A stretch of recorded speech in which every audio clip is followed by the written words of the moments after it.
জয় নিতাই, জয় শ্রী রাধেশ্যাম। আমরা পঞ্চম অধ্যায় কর্মসন্ন্যাস যোগ শ্রবণ করছিলাম। তো কর্মসন্ন্যাস যোগের আমরা কালকে 6 নম্বর শ্লোক অবধি পাঠ করেছি। আজকে তারপর থেকে আসুন শ্রবণ করি। 7 নম্বর শ্লোকে কি বলছে? জিতেন্দ্রিয় শুদ্ধ চিত্ত আত্মজ্ঞানী ব্যক্তি কর্ম করেন কিন্তু কর্মে লিপ্ত হন না।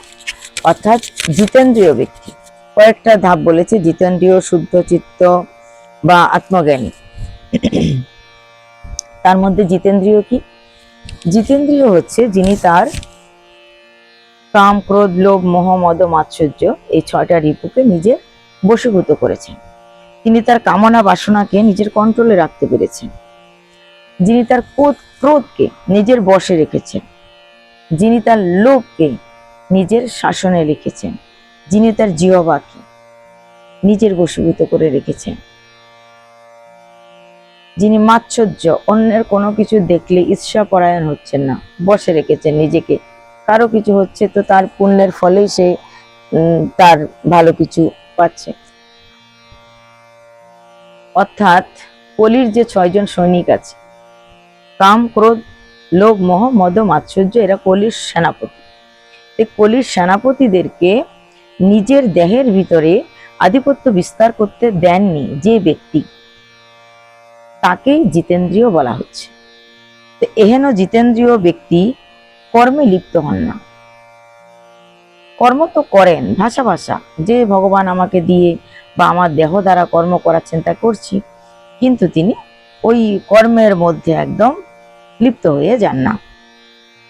আর কে বলছে? শুদ্ধ চিত্ত নির্মল মন জনস মোহে পাওয়া মোহে কপট চল ছেদ নেহি ভাবা। তো নির্মল মন যার, তিনিই তো শুদ্ধ চিত্ত।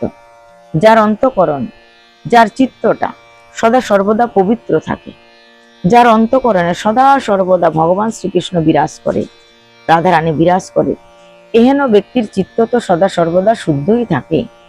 এই শুদ্ধ চিত্ত ব্যক্তির মনে কখনো কামনা বাসনা প্রবেশ করলেও সেটা বেশিক্ষণ স্থায়ী হতে পারে না।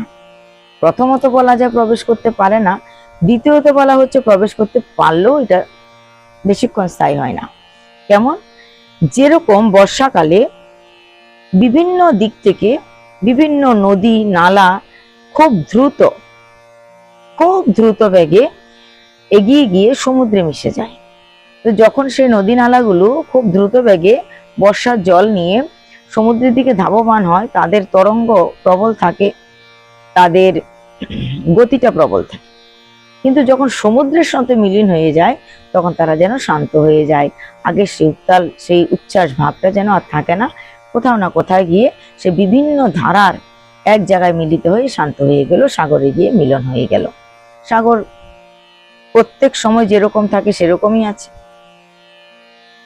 ঠিক সেরকম যার অন্তঃকরণ শুদ্ধ, চিত্ত শুদ্ধ, সেই ধরনের ব্যক্তির হৃদয়ে যদি কাম ক্রোধ লোভ মোহ মদ মাৎসর্য প্রবেশ করেও তবু সেই শুদ্ধ চিত্ত শুদ্ধাত্মা মানুষের কাছে গিয়ে সেগুলো বেশিক্ষণ স্থিতিশীল হতে পারে না, কেননা তার হৃদয়ে ভগবান বসবাস করছে।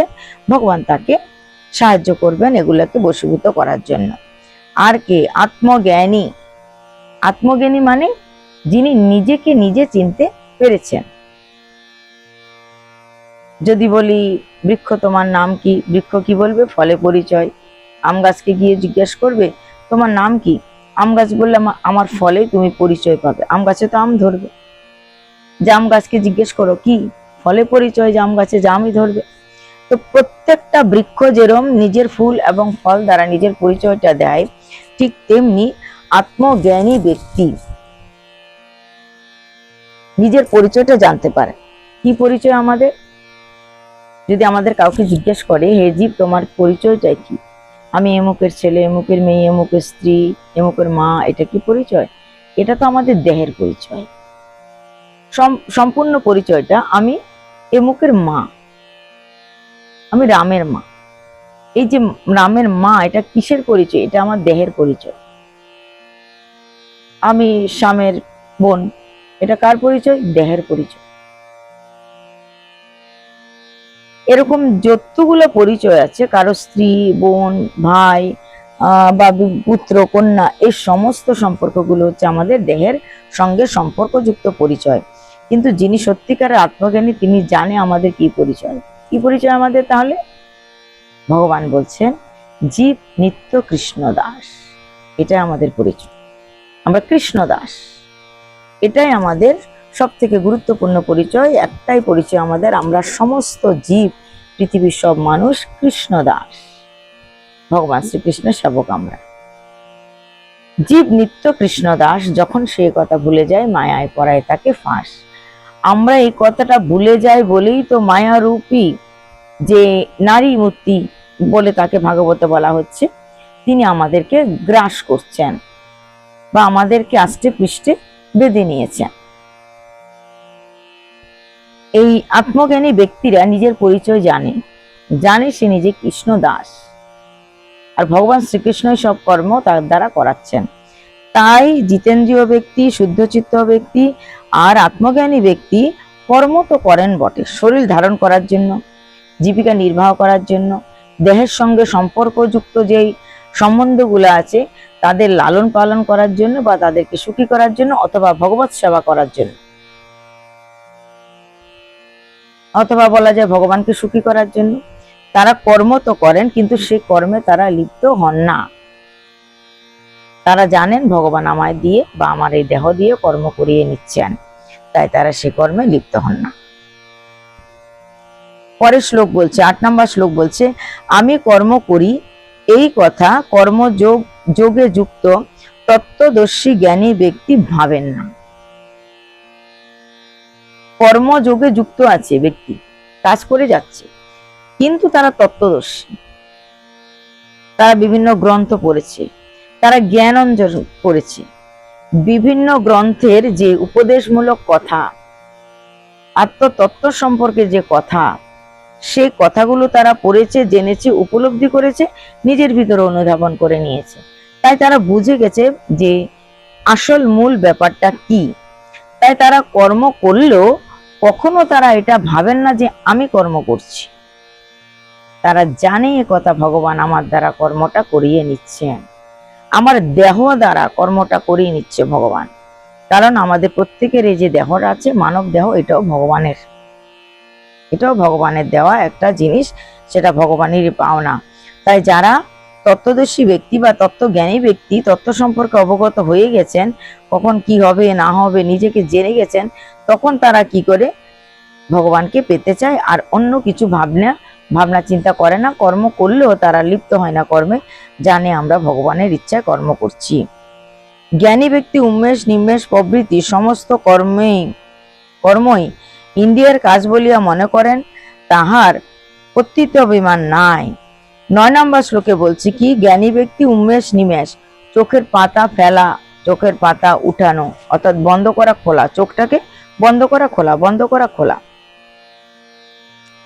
তো যারা জ্ঞানী ব্যক্তি তারাই উন্মেষ নিবে, চোখটা বন্ধ করলো অথবা খুললো, এই ধরনের সমস্ত কাজ, অর্থাৎ ছোট বড় জাগতিক জগতের সব কাজ কে তারা কি বলে মনে করে যে ইন্দ্রিয় কাজ করছে। চোখ দেখছে, কান শুনছে, মুখ বলছে, পা হাঁটাচলা করছে, হাতও গৃহকর্ম করছে, নাক শ্বাস প্রশ্বাস নিচ্ছে। এই যে চক্ষু কর্ণ নাসিকা জিহ্বা ত্বক আর হস্ত পদ গুহ্য লিঙ্গ পায়ু উপাস্ত, 5টা কর্ম ইন্দ্রিয়, 5টা জ্ঞান ইন্দ্রিয় এবং একটা মন। এই যে জাগতিক জগতের দেহের সঙ্গে সম্পর্কযুক্ত যেই বস্তুগুলা বা যে জিনিসগুলা, সেগুলো কিন্তু সদা সর্বদা ভগবানকে সাহায্য করেছে, সদা সর্বদা। তাই কি বলছে, তত্ত্বজ্ঞানী যারা তত্ত্ব সম্পর্কে কিছুটা জ্ঞান রাখেন বা জানেন যে কিসের থেকে কি হতে পারে, সেই সমস্ত ব্যক্তির কথা এখানে গীতায় বলেছে।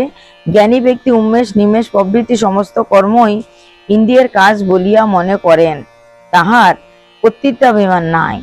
তিনি কি ভাবছেন যে আমি আছি সংসারে, কিন্তু আমার জাগতিক জগতের সব কাজগুলো হয়তো আমি সবার ভালোর জন্য করছি, ভগবানের কৃপায় করছি,